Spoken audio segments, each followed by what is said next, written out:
Apocalipsis capítulo 5 dice así la palabra del Señor.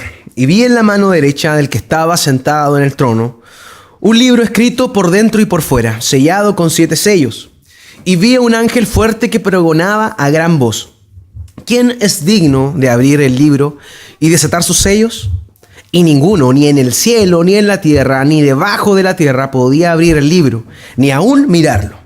Y lloraba yo mucho, porque no se había hallado a ninguno digno de abrir el libro, ni de leerlo, ni de mirarlo. Y lloraba yo mucho.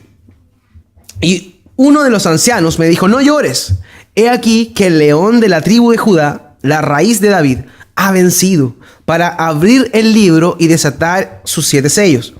Y miré y vi en medio del trono y de los 4 seres vivientes y en medio de los ancianos estaba en pie un cordero como inmolado, que tenía 7 cuernos y 7 ojos, los cuales son los 7 espíritus de Dios enviados por toda la tierra. Y vino y tomó el libro de la mano derecha del que estaba sentado en el trono. Y cuando hubo tomado el libro, los 4 seres vivientes y los 24 ancianos se postraron delante del cordero. Todos tenían arpas y copas de oro llenas de incienso, que son las oraciones de los santos. Y cantaban un nuevo cántico, diciendo: digno eres de tomar el libro y de abrir sus sellos, porque tú fuiste inmolado, y con tu sangre nos has redimido para Dios, de todo linaje y lengua y pueblo y nación. Y nos has hecho para nuestro Dios reyes y sacerdotes, y reinaremos sobre la tierra.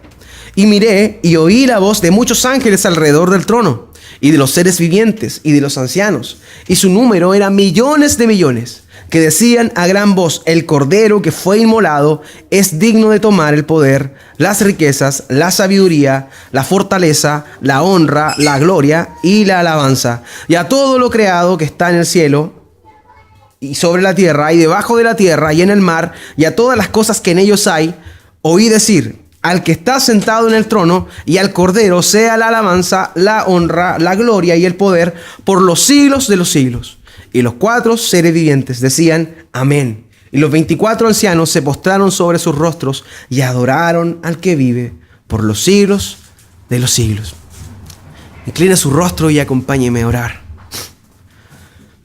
Padre bendito, gracias esta mañana tan especial donde recordamos, Padre, la resurrección de nuestro Señor Jesucristo. Gracias porque tu palabra de verdad es tan certera, tan precisa y tan hermosa para mostrarnos las verdades tuyas, Padre. Gracias porque en ella es donde te podemos conocer más, donde más nos podemos acercar a ti. Y te pedimos humildemente que tú hables esta mañana a nuestras vidas. Padre, te quiero rogar yo personalmente como predicador que uses mi vida. Úsame a pesar de mis debilidades, a pesar de mi ignorancia. Sé tú glorificado por medio de la predicación de tu palabra. Que tu Espíritu Santo sea el actor principal y convenza a nuestras vidas de pecado, justicia y juicio, Padre. Y que también podamos ser confrontados con la verdad de tu palabra. Padre, gracias porque este día, nuevamente, un día del Señor más, nos permites de manera especial recordar el sacrificio de nuestro Señor Jesús y por sobre todo, en particular, la resurrección de nuestro Señor Jesucristo. Gracias te doy, Padre, en el nombre de Jesús. Amén y amén. Amén. Bueno, como les decía, el día de hoy es necesario hablar sí o sí de la resurrección. Siempre estamos hablando de la obra de Cristo, pero como bien los comentaba de manera previa, es imposible no hablar en puntual de la resurrección de Jesús. La resurrección de Jesús es la piedra angular de la fe cristiana. Hay un libro que se llama El caso de Cristo, donde un autor que ahora es creyente, que era ateo en su momento, era un periodista del Chicago Tribune, de un diario, un periódico muy connotado en Estados Unidos.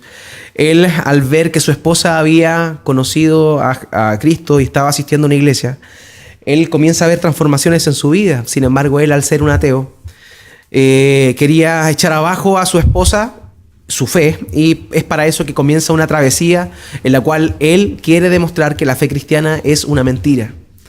Producto de eso, comienza a hacer investigaciones al respecto, y alguien cristiano le dijo que la única manera en la cual él podía echar abajo el cristianismo era por medio de negar la resurrección. Si podía él decir que la resurrección de Jesucristo era falsa, él había ganado y la fe cristiana era una mentira. Pero en el transcurso de su investigación, este hombre, Lee Strobel, lo que hace es encontrarse con la verdad. Mientras quiere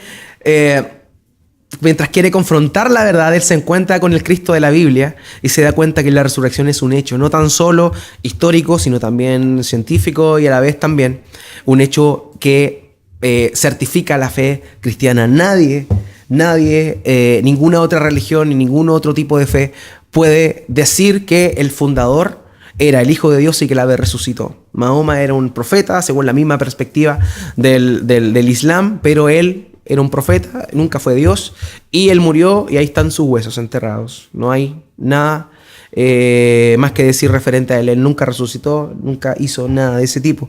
Mismo budismo, ¿cierto? Buda era Siddhartha era un hombre iluminado, pero que murió de igual manera y ahí están sus huesos. Pero Jesucristo no era tan solo un hombre, él dijo ser el Hijo de Dios y comprobó eso con lo que dijo, lo que testificaron de él y también cumplió con aquello que estaba escrito que el Hijo de Dios tenía que realizar. Por tanto, la resurrección es sumamente importante, es sumamente vital, pero hay un problema que el día de hoy, después de muchos años, se nos viene en nuestra sociedad, en nuestra perspectiva cultural. Y es que cada vez más, cada Semana Santa más, pareciera que es menos importante o menos trascendente la resurrección de Cristo. Puede ser quizá porque hasta el cansancio hemos visto películas como Jesús de Nazaret, ¿cierto? Ya la sabemos de memoria. O también La Pasión de Cristo, que desde que salió en el cine no ha dejado de verse en toda la Semana Santa que hay. Eso puede ser de alguna manera un factor que hace que el hecho de la resurrección pierda su poder, no como tal, porque tiene poder evidentemente, sino más bien en la percepción de las personas. Las personas tienen una percepción de la resurrección más común el día de hoy, más común. Y esto se da por el manoseo muchas veces de esto. Ustedes saben, el catolicismo romano se ha encargado también de manosear mucho estas fechas y en particular la obra de Cristo, y no dándole el verdadero sentido que ella tiene. Una cosa muy similar, por ejemplo, nos pasa con la Teletón, ¿cierto? Año a año nosotros podemos adivinar lo que va a venir incluso. Decimos, vamos a ver en la mañana a los niños la programación infantil, o al mediodía, después del almuerzo, están los partidos de fútbol. Sabemos lo que viene, por tanto no nos interesa mucho la Teletón.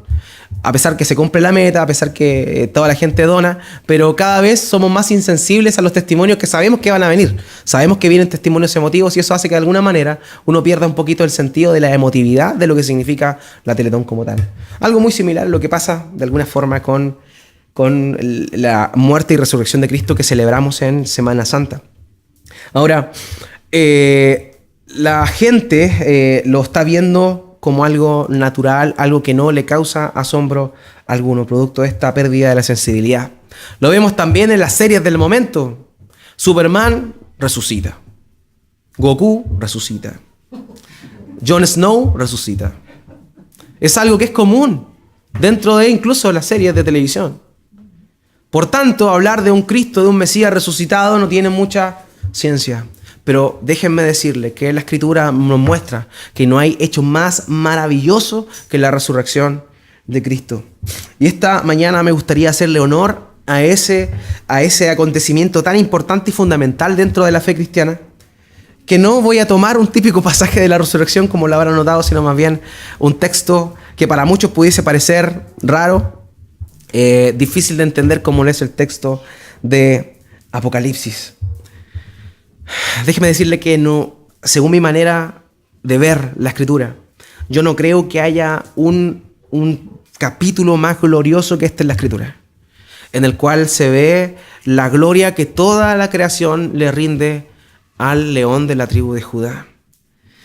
Este pasaje es súper importante para que nosotros podamos ver y podamos de alguna manera palpar lo que de alguna forma nuestro hermano Gilberto nos decía que eran las consecuencias de la resurrección. Sin duda alguna hay muchas consecuencias de la resurrección, pero se nos olvida cuál es el fondo de la resurrección muchas veces. Podemos hablar que sí hemos sido libres del pecado y perfecto, hemos sido libres del pecado. Jesucristo resucitó, por tanto nosotros si hemos puesto nuestra confianza en Él, si creemos en Él, sabemos que después de que muramos de manera física, podremos volver a la vida, ¿cierto? A la vida eterna con el Señor. Pero esto trasciende, la muerte y la resurrección de Cristo trasciende eso, es mucho más importante que eso y tiene que ver con la gloria del Hijo de Dios. En la resurrección se manifiesta la gloria del Hijo de Dios. No hay momento más glorioso que ese, porque es la certificación de que verdaderamente Él era el Hijo de Dios. Y eso es que es por eso que he querido tomar este pasaje en particular.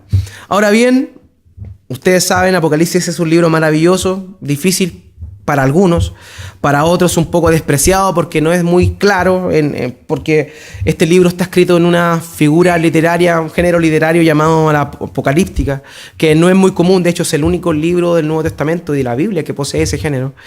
Por tanto, es difícil muchas veces poder entenderlo. Sin embargo, el libro tiene una clave para poder interpretarlo. Y esa clave es la que aparece en el capítulo 1. Dice que ese libro, Juan, escribe la revelación de Jesucristo. El libro de Apocalipsis no es un libro que nos habla tan solo o como cosa principal de cataclismos, de bestias, de marcas, de números. No. El libro de Apocalipsis nos habla de una sola cosa en particular. Y esta es la revelación de Jesucristo. Cuando usted lea Apocalipsis, lea a Jesucristo ahí. Porque Él está presente en todo. El propósito del libro de Apocalipsis es precisamente eso. Él es la clave para interpretar el libro. Y vamos a ver en este capítulo 5, un hecho maravilloso, tremendo. En el capítulo 4, si ustedes pueden ver, retroceder una hojita hacia atrás, se van a dar cuenta que se muestra el escenario del trono celestial. Está el trono, hay 4 seres vivientes que están alrededor de ese trono. Y también hay 24 ancianos que están sentados delante del trono y que dan gloria a el Dios creador. Bendicen al que está sentado en el trono porque Él es el Dios creador. Pero en este capítulo, el capítulo 5, cambia un poco el sentido. Y ahora ya no se va a hablar del Dios creador, sino se va a hablar del Dios redentor. Del Dios redentor. Y comienza el texto diciendo que en la mano derecha del que estaba sentado en el trono, había un librito escrito por dentro y por fuera, y este estaba sellado con 7 sellos. Una cosa interesante para poder descifrar un poco el libro de Apocalipsis es la simbología que emplea. La mayoría de los símbolos tienen una representación clara de lo que ello significa. En el caso particular de la mano derecha se está hablando de la autoridad. La autoridad estaba en la mano derecha. ¿Ya? Y esta persona, Dios, estaba sentado en el trono. Eso implica que Él es un rey que gobierna por sobre todo. Eso es un otro elemento que aparece ahí. Pero dice que en su mano había un rollo, y este rollo, un librito, estaba escrito por dentro y por fuera. Por dentro y por fuera. Esto en realidad pudiese bien significar que la voluntad de Dios está determinada de principio a fin. No hay nada que agregarle, nada que restarle a la voluntad de Dios. Es un libro que por dentro y por fuera está copado. No cabe nada más, porque eso representa el plan perfecto de Dios el Padre. Y ese plan perfecto estaba sellado con 7 sellos. Número 7, dentro de la Escritura, es una representación de la perfección. Está perfectamente sellado y nadie podía tener acceso a ese libro. Es por eso que sale un ángel fuerte que dice y pregunta si hay alguien que puede o es digno de abrir ese rollo y poder descifrar el plan de Dios, de poder consumar el plan que Dios había planeado antes de la fundación del mundo. Eso es lo que pregunta este ángel poderoso. ¿Habrá alguien que sea capaz de descifrar esto, de abrir esto y de que el plan de Dios se lleve a cabo de manera completa? Y pasó que este ángel preguntó y no se halló a nadie. Ni en el cielo. No había ni siquiera un ángel con una pureza tal que pudiese abrir este rollo. Ni siquiera los querubines que estaban ahí, los seres vivientes que estaban ahí, podían de forma alguna atreverse a abrir ese rollo. En el cielo no había nadie. En la tierra no había nadie. Ningún ser humano puede hacer eso. Ningún ser humano era limpio y puro para poder cumplir la voluntad de Dios y completar el plan que Dios tenía. Ni debajo de la tierra. Esto de alguna manera está haciendo alusión a aquellos que ya murieron, aquellos que ya no están presentes y que murieron. Fueron personas fieles, fueron personas santas, pero ninguna de ellas es digna de abrir los sellos y poder ver cuál es el contenido del libro de la voluntad de Dios perfecta o de la consumación del plan perfecto de Dios. Nadie podía hacerlo. Juan, al encontrarse con esta situación, él rompe en llanto. Él rompe en llanto, no porque él tampoco pudiese hacerlo, sino más bien porque entra en un tenor de desesperanza. Nadie puede hacer esto, ¿cómo es posible? No hay nadie que sea digno de abrir esto. Pero en ese instante es cuando Juan corrobora que no hay santidad, que no hay pureza, que no hay limpieza de corazón en nadie en la tierra. Y nosotros lo tenemos claro, ¿cierto? Romanos capítulo 3 dice que no hay nadie que haga el bien, no hay nadie que nunca peque. Eclesiastés capítulo 7, versículo 20, Salomón dice, ciertamente no hay hombre justo en la tierra que haga el bien y nunca peque. Porque no hay hombre. Nadie tiene una justicia suficiente para poder cumplir con eso. Nadie cumple ese estándar para poder abrir ese rollo del plan de Dios perfecto. Pero en ese momento, un anciano que estaba ahí en la cena le dice, no llores, he aquí el león de la tribu de Judá. El león de la tribu de Judá era una característica esencial o una del Mesías que había sido prometido. Cuando Israel, Jacob, está despidiéndose de sus hijos y bendice cada uno de sus hijos, en Génesis capítulo 49, versículo al 8 al 10, él se refiere a Judá, a su hijo Judá, y le dice así, Judá, tú serás alabado por tus hermanos, dominarás a tus enemigos, y tus propios hermanos se inclinarán ante ti. Y mi hijo Judá es como un cachorro de león que se ha nutrido de la presa. Se tiende al acecho como león a que nadie se atreve a molestar. El cetro no se apartará de Judá, ni de entre sus pies el bastón de mi mando, hasta que llegue el verdadero rey, quien merece la obediencia de los pueblos. Aquel que el anciano estaba presentando era el león de la tribu de Judá, aquel Mesías que había sido prometido en el primer libro de la Escritura, el libro de Génesis. Después dice que es la raíz de David. Y esto hace una alusión directa a Isaías capítulo 16, versículo 5, donde dice, el trono se fundará en la lealtad y un descendiente de David reinará sobre él con fidelidad. Será un juez celoso de derecho y ansioso de hacer justicia. Este león era la promesa que Dios había dado de antaño para solucionar el problema de su pueblo, el problema del pecado.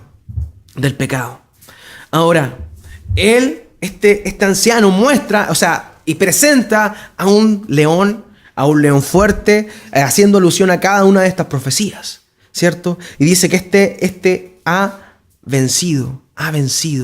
Y es ahí donde de alguna manera está el corazón del sermón que quiero compartir esta mañana con ustedes. Ese león ha vencido. Y esa victoria está en su resurrección. Romanos capítulo 1, versículo 4, el apóstol Pablo comienza a presentar su epístola y dice esto, porque según el Espíritu de Santidad fue declarado con poder Hijo de Dios por la resurrección. Él es Jesucristo nuestro Señor. Por medio de la resurrección es que verdaderamente aquello que se había dicho de él, que él era el Hijo de Dios, fue clarificado y fue declarado. Sin resurrección, todo lo que él dijo referente a su persona era una mentira.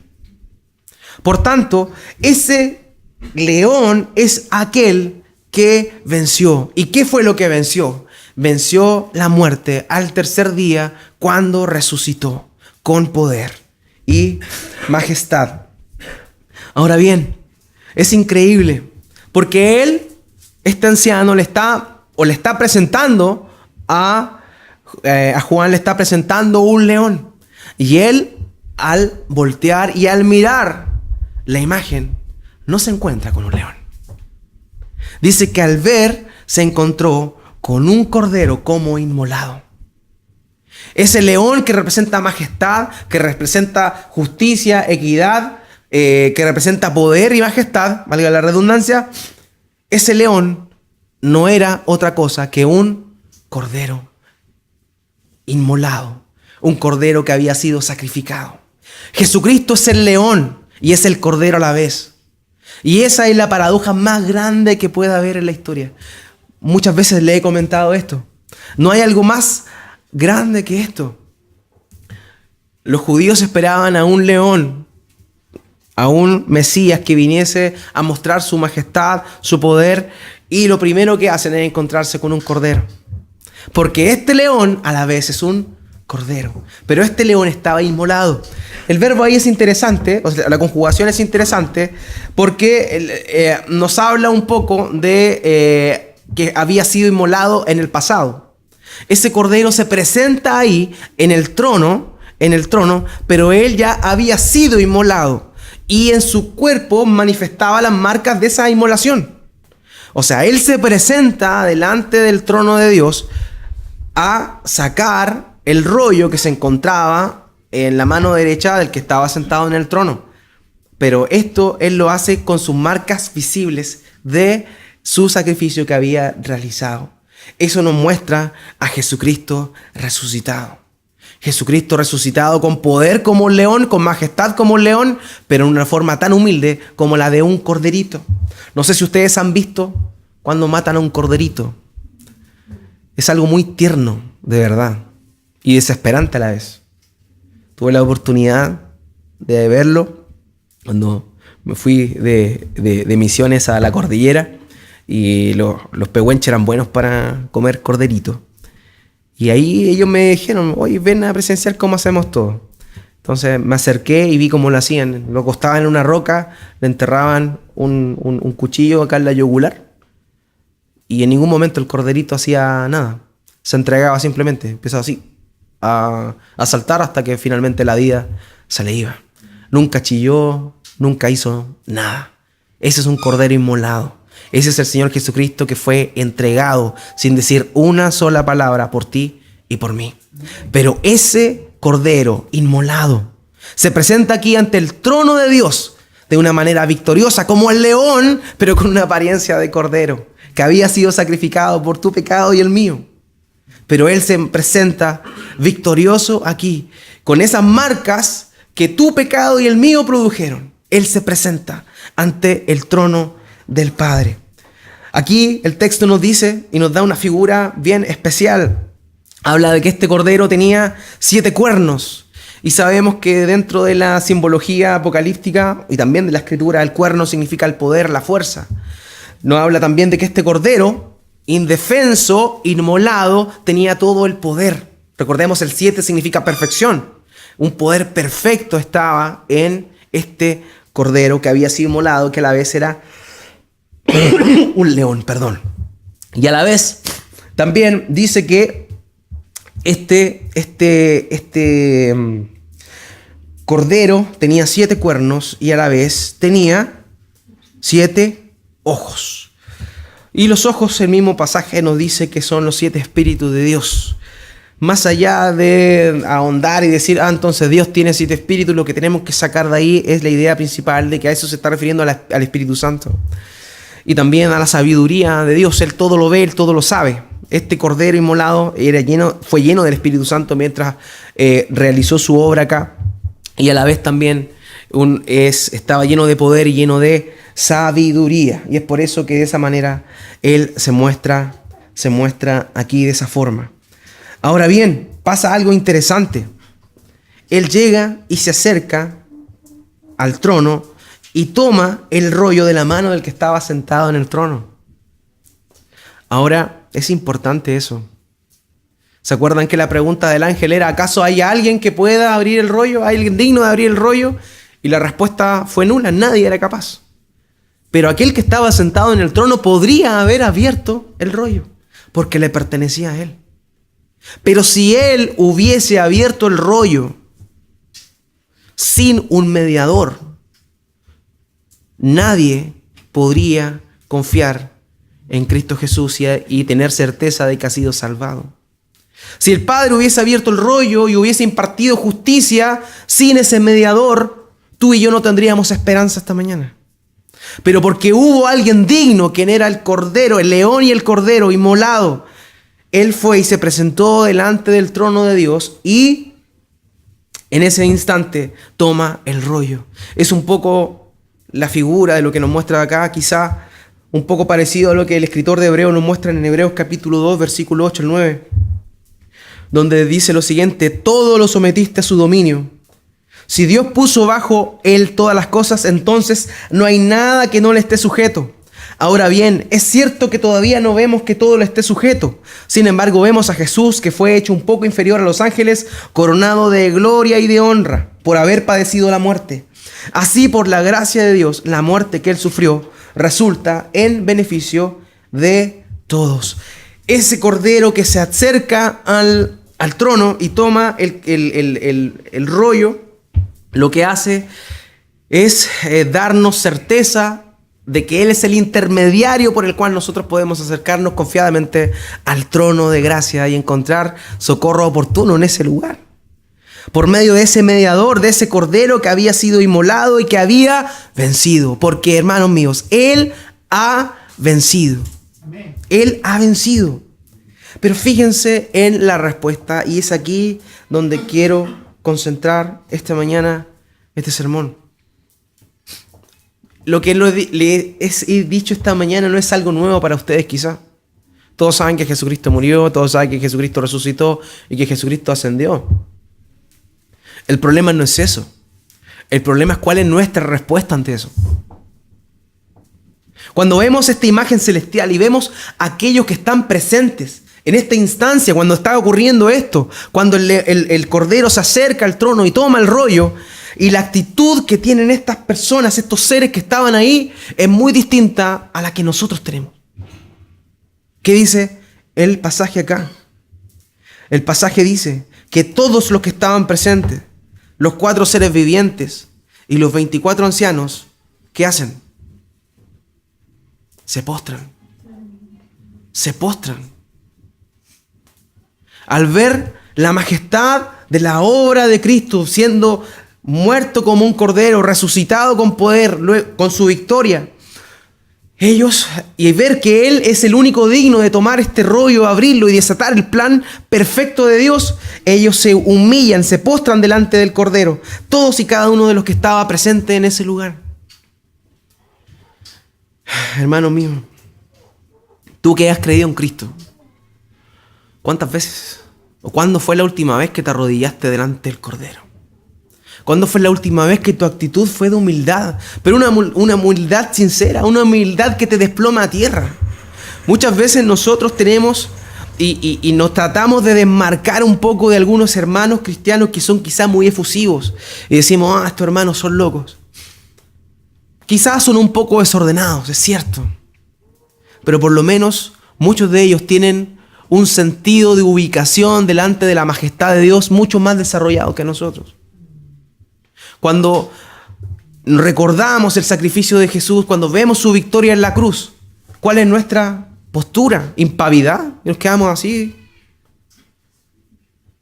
¿Qué hacemos?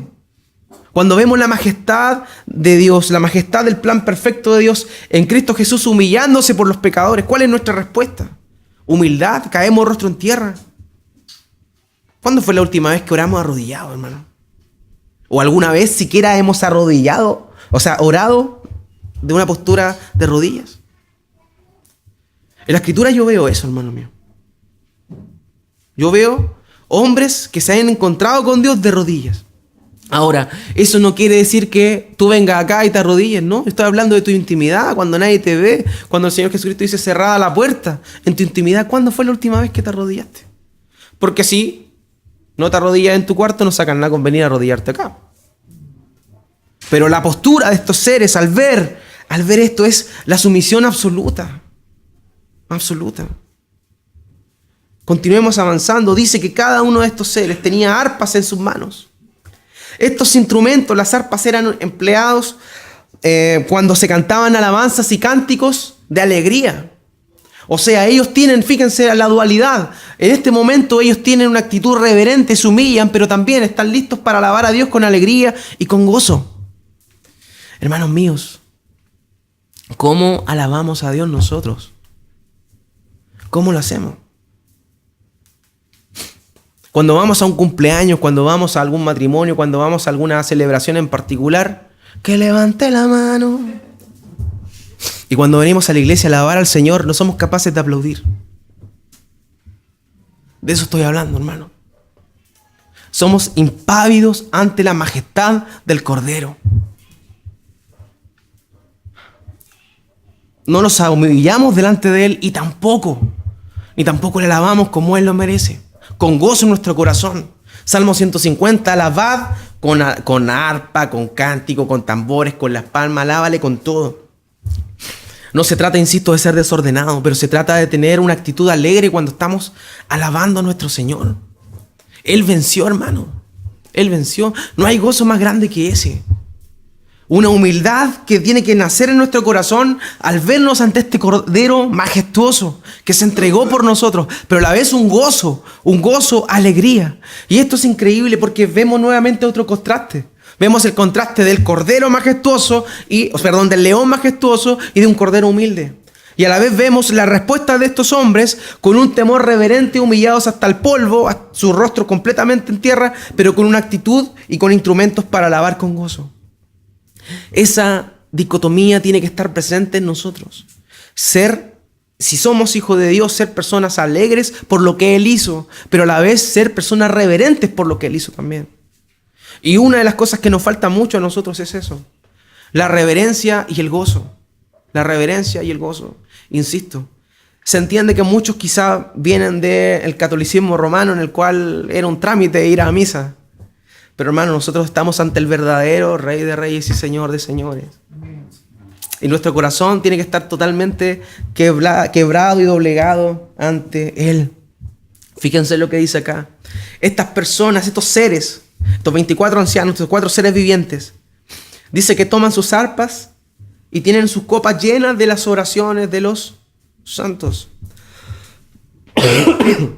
La oración, algo que también para nosotros es algo secundario, lamentablemente lo digo, y con dolor lo digo. Pero fíjense que las copas de estos seres están llenas de esas oraciones.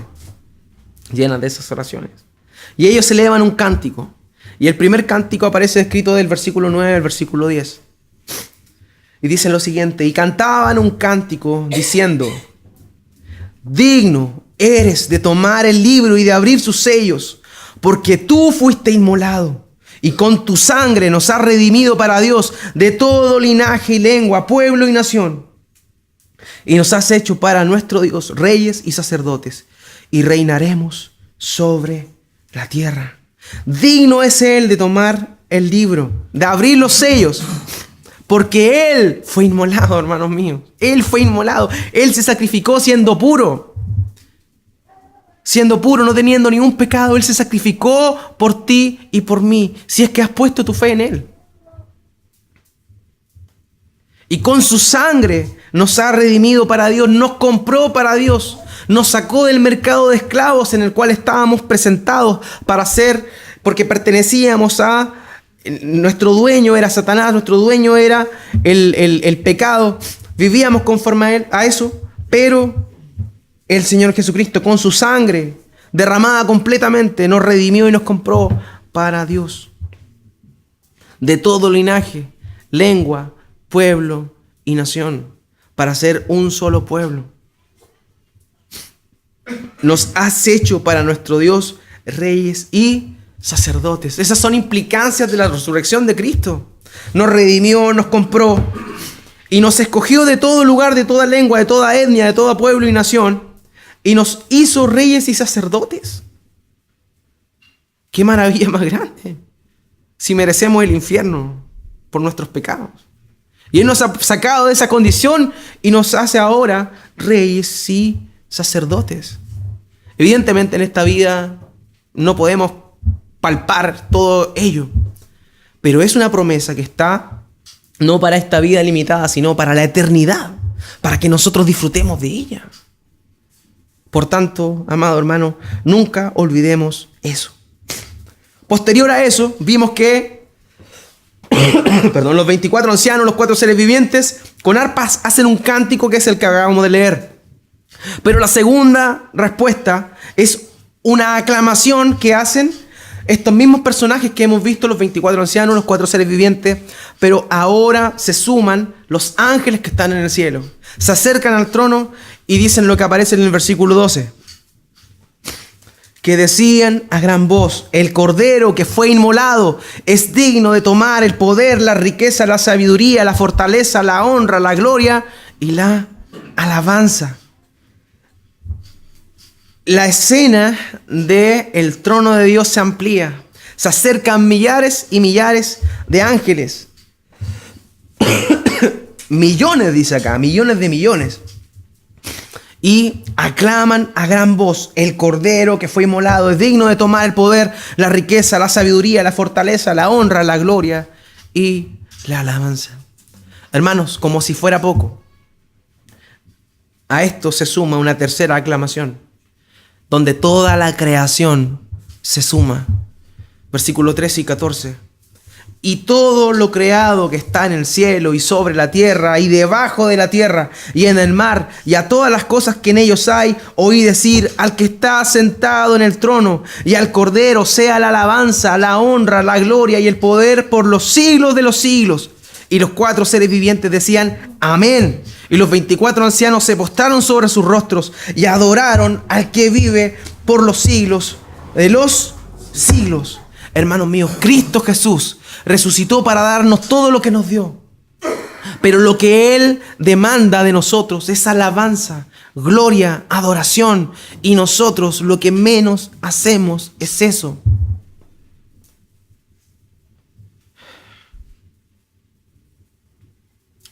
Estamos preocupados de nuestras cosas, de nuestros planes, cuando hay un plan perfecto que estaba puesto y sellado en ese libro que fue abierto y cumplido por este Cordero inmolado. Estamos más preocupados de nuestros planes que de ese plan maravilloso que estaba escrito perfecto en ese libro.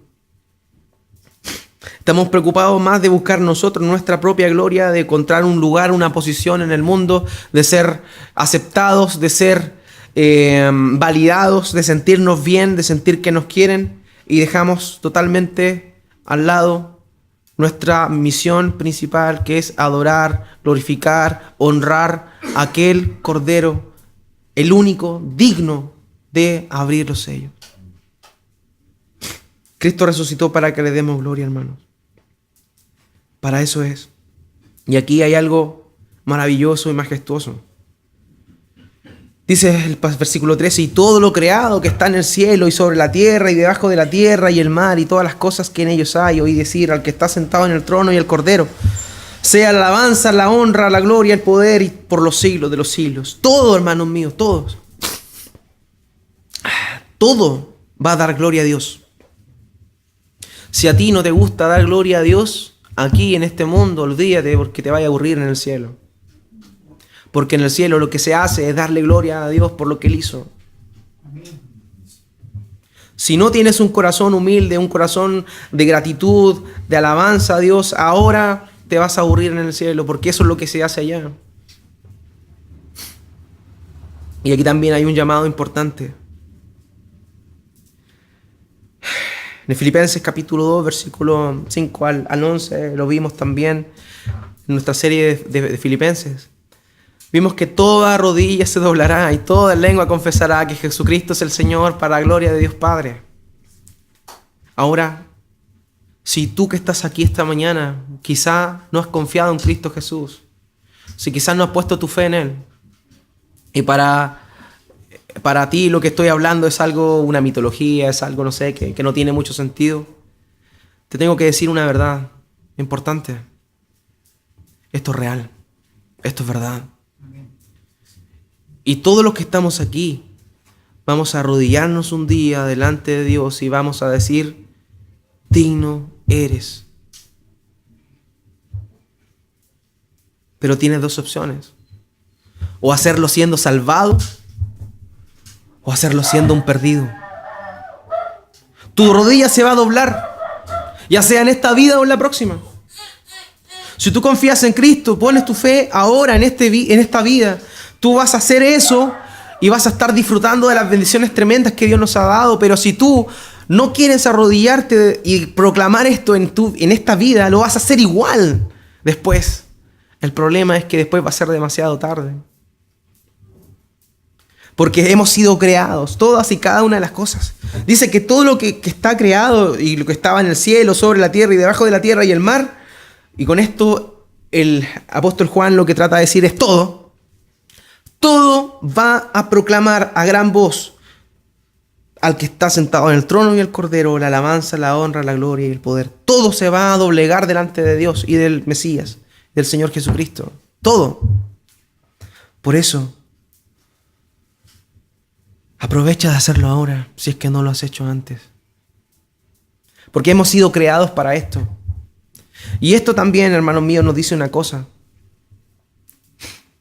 Toda la creación va a alabar y bendecir el nombre de Dios en su momento. Y nosotros, aquellos que hemos sido salvados por el Señor, hemos sido llamados a comenzar desde ahora a pregonar la verdad del Evangelio y a hacer que las gentes y que la creación proclame que Él es digno, que Él es santo. Para eso es la evangelización. La evangelización no es para hacer más. No cumple ese requisito. Si fuera por eso, Dios hubiese creado una marca en cada uno, ¿cierto? Estos son los salvados y que predícales a ellos. Pero Él mandó a sus discípulos y a nosotros a predicarle a todo. Id por todo el mundo, dice, y haced discípulos a las naciones. A las naciones. También en Marcos capítulo 16 dice que id y predicad a toda criatura. La creación debe conocer el evangelio del reino. Las personas deben conocer el evangelio del reino, sean que ellas crean o no crean, pero deben conocerla, porque en la proclamación del evangelio está el llamado a la creación por completo a adorar a Dios, porque todos vamos a adorar a Dios. Pero insisto, o puedes estar en este lado o puedes estar en el otro lado. Por tanto, no pierdas esa oportunidad de cumplir el propósito del cual Dios te creó, por el cual Dios te formó, que es para que le demos gloria, alabanza, honra. Hermano, insisto, que esta meditación sobre la resurrección esta mañana sea para eso, para ver cuál es nuestra posición en esto. Él venció, Él triunfó, Él resucitó. ¿Cuál es nuestra actitud ante aquel que venció, triunfó y resucitó? Nos sujetamos a Él, le agradecemos a Él, le obedecemos a Él. Él murió en nuestro lugar, pagó el pecado que nosotros debíamos cargar, pero solo si tú crees y te arrepientes. Si tú no crees y tú no te arrepientes, Cristo no cargó tu pecado y tú vas a tener que cargar tu pecado. Por eso los beneficios de la resurrección son tremendos, pero todo eso tiene un solo y único objetivo, que es la gloria de Dios. Hermanos míos, que este día del Señor, donde conmemoramos siempre los domingos el día del Señor, conmemoramos la resurrección de Jesucristo, sea especial y podamos durante el día meditar, compartir con nuestras familias, con nuestros amigos, con quien quiera que nos juntemos. El maravilloso llamado del Evangelio, el maravilloso llamado a la adoración a este Dios digno y 3 veces santo. Oremos al Señor.